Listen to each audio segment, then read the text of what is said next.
a concept of English, which is punctuation.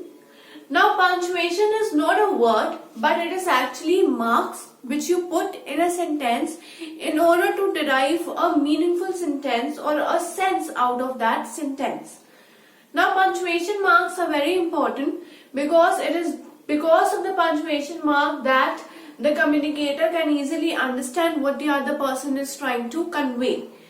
There are various types of punctuation marks, but the common punctuation marks are full stop, comma, question mark, exclamatory mark, then there are colons, semicolons, inverted commas and many more.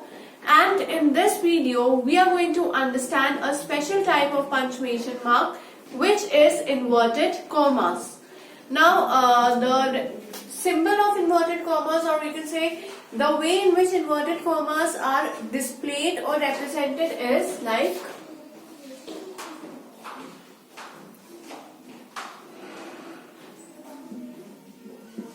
this. These two are referred to as inverted commas, and the main role of inverted commas is to portray or to tell us exactly what the speaker has said. The copy of the words of the speaker is placed within the inverted commas. This is the first role which inverted commas play, and another reason of using inverted commas is for placing quotes within the inverted commas. If there are special quotes, then we place them within an inverted comma, and inverted commas are always in pair, right? There is a pair of inverted commas, which means that if you begin an inverted comma, then it is important to end the inverted commas as well. Otherwise, your marks will be deducted because no meaningful sentence will be formed. It is very important that if you are opening the inverted commas, then you have to close the inverted commas as well. So now let us take a look at the definition of inverted commas.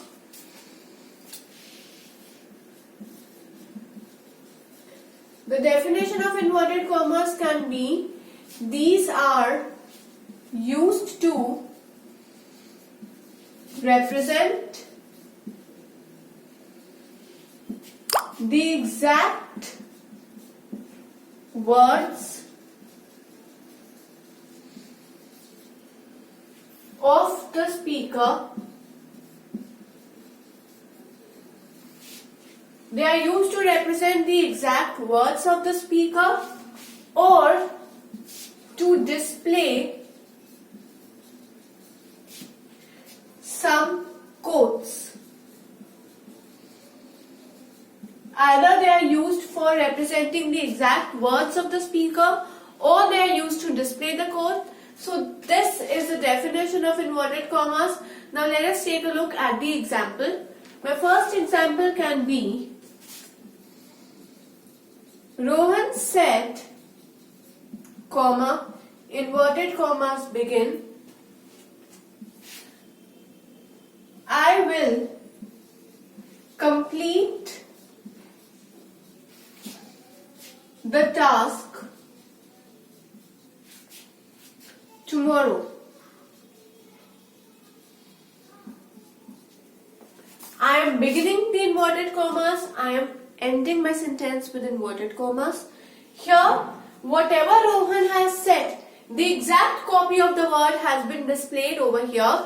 That Rohan said that I will complete the task tomorrow. This is also my direct speech.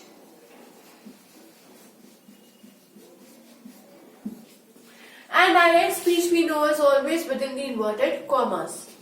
Another example can be: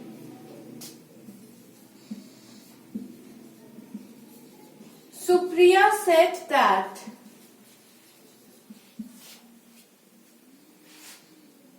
the Emperor of Agra was the best emperor our country has ever or had ever witnessed. Now again, this is not what Supriya said, but this is basically the quote or the phrase. Now when I'm talking about a quote or a phrase, even that can be within the inverted commas. Again, you can see if I'm beginning the inverted commas, it is important to end my inverted commas as well. Or if in grammar you are supposed to place inverted commas and you forget to end or close the inverted commas, then obviously your marks will be deducted. So make sure that the inverted commas are always begin and they are always closed. So these are the two examples of the definition that I have provided over here.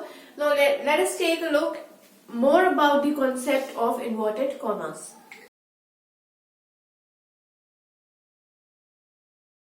Now another important point is that inverted commas are also known as quotation marks. We can either say inverted commas or we can also name it as quotation mark. Both mean the same, and this is the representation of them. Now another important point is that these inverted commas or quotation marks, they are used to separate direct speech from a sentence. Or I can say that in a sentence, whatever is a direct speech, that is placed within the inverted commas. So they are used to separate direct speech from a sentence.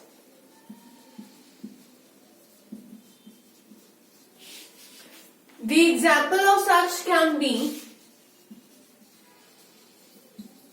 like I say, the teacher said,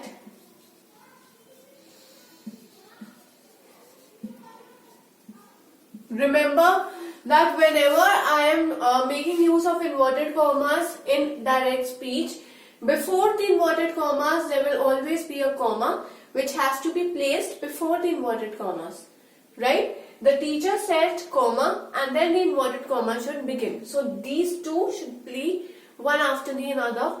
The teacher said tomorrow is a holiday. And once the statement of direct speech is completed, I have to put a full stop over there and then I will close my inverted commas. So I said the teacher said tomorrow is a holiday. Tomorrow is a holiday is a direct speech. Why? Because whatever the teacher said at that particular time, as it is, I have copied over here. I have written the same sentence or the same command or the same instruction what the teacher had said. Another example can be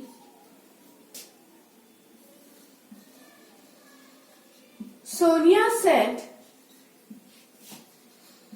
to the doctor,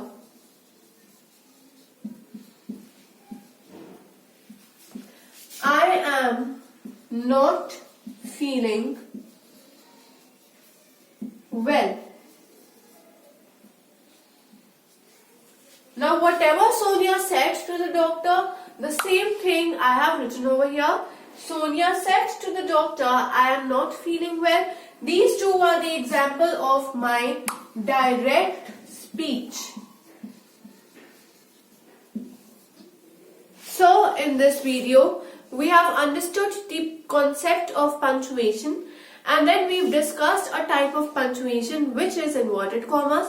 Inverted commas are also referred to as quotation marks, and one important rule of inverted commas is that if we begin an inverted comma in a sentence, it is very important to end the inverted comma or to close the inverted commas, which means that inverted commas are always used in pairs.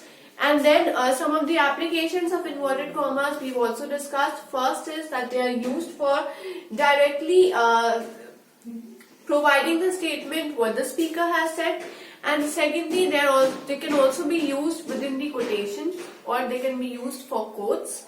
and then they are basically used for displaying a direct speech.